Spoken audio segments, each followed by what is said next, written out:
শ্রীম বলছেন, অবতার অচেনা গাছ, কেউ চিনতে পারে না, না চেনালে। বলেছেন, অবতার যেন বাউল, দল বল নিয়ে এলো, গান গেয়ে চলে গেল। কত রকমে নিজেকে ইঙ্গিত করছেন, কিন্তু চেনবার জো নাই, না চেনালে। কি করে মানুষ চেনে বলো না?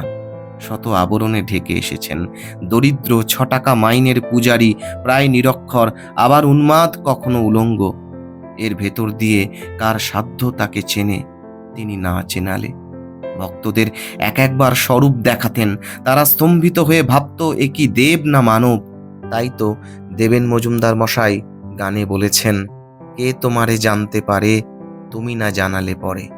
মানুষ তো একেবারে মানুষ, 16 আনা মানুষ।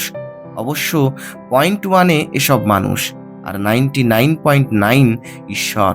এদিকে তো এই মানুষ, আবার মুহুর্মুহুর সমাধি, বাহ্য জ্ঞান শূন্য।